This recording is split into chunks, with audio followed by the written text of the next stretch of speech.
대지가 막 자리를 잡은 세계에는 아직 위가 분명하지 않았습니다. 발을 디딜 바닥은 생겼지만 그 바닥을 덮어주는 하늘은 아직 이름을 얻지 못했습니다. 신화는 이 빈 높이를 그냥 남겨두지 않습니다. 가이아, 곧 대지에게서 우라노스가 태어납니다. 우라노스는 하늘입니다. 하지만 여기서 하늘은 멀리 떠있는 파란 배경만을 뜻하지 않습니다. 그는 대지 위로 펼쳐져 세계의 높이를 만들고 아직 낮고 넓기만 하던 공간에 위와 아래의 감각을 주는 존재입니다.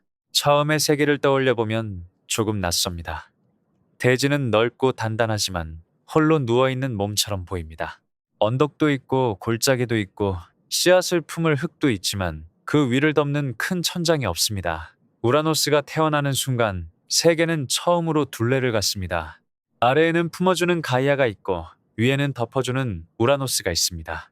둘 사이에 공기가 생기고 빛이 지나갈 길이 생기고 생명이 머물 수 있는 자리가 열립니다. 고대 사람들에게 하늘은 빈 공간이 아니었습니다.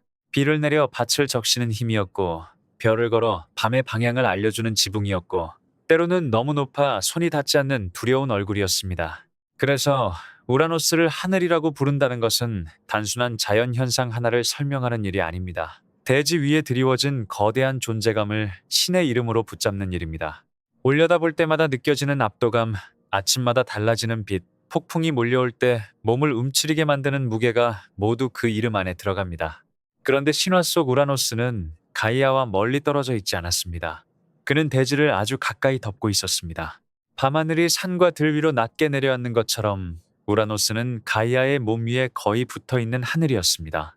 이 가까움은 따뜻한 보호처럼 느껴질 수도 있고 숨을 막히게 하는 압박처럼 느껴질 수도 있습니다.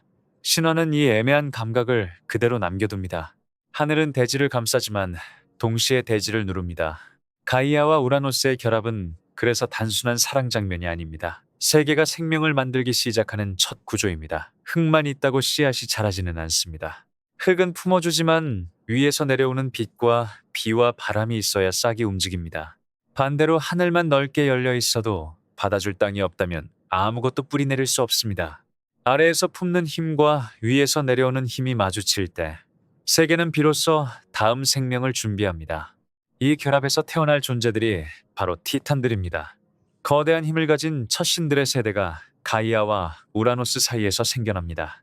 아직 올림포스의 질서도 없고 왕자도 완성되지 않았고 인간의 도시도 없습니다. 하지만 세계 안에는 이미 가족의 형태가 생기기 시작합니다. 부모가 있고 자식이 있고 이어질 힘이 있습니다. 신화는 우주가 만들어지는 과정을 추상적인 그림으로만 말하지 않습니다. 그것을 집안의 관계처럼 낳고 감싸고 밀어내는 감정의 구조로 보여줍니다. 여기서 중요한 것은 탄생이 곧 평화는 아니라는 점입니다. 무언가가 태어난다는 것은 자리가 필요하다는 뜻입니다. 새로 생긴 존재는 숨쉴 공간을 요구하고 자기만의 위치를 찾으려 합니다. 그런데 우라노스가 너무 가까이 대지를 덮고 있다면 그 사이에서 태어나는 존재들은 넓게 펼쳐질 틈을 얻지 못합니다. 하늘과 땅의 결합은 생명의 시작이지만 동시에 갇힘의 시작이 될 수 있습니다. 조금 생각해보면 이 장면은 자연의 모습과 사람의 마음을 함께 닮아 있습니다. 보호가 지나치면 압박이 됩니다. 가까움이 깊어지면 때로는 자유를 빼앗습니다. 품어준다는 말과 붙잡는다는 말은 아주 멀리 떨어져 있지 않습니다. 가이아와 우라노스의 관계도 그렇습니다.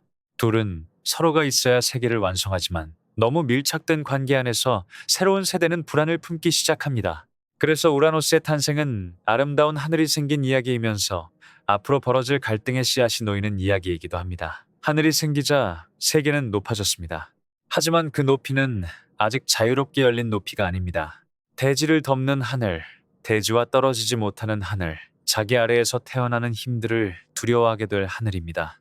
신화는 이 첫 결합 안에 이미 사랑과 권력, 보호와 억압을 함께 넣어둡니다. 가이아는 넓은 대지입니다. 무엇이든 품을 수 있을 것처럼 보이지만 품는 자도 고통을 느낍니다. 우라노스는 높은 하늘입니다.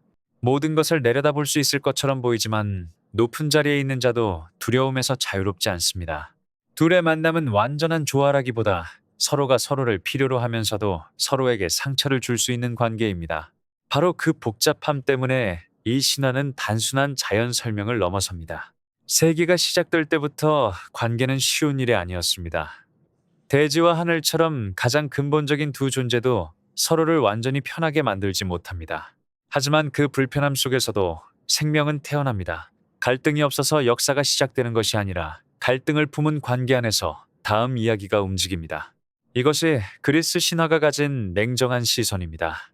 시작은 순수하고 고요하기만 한 순간이 아니라 이미 힘의 방향이 엇갈리는 순간입니다.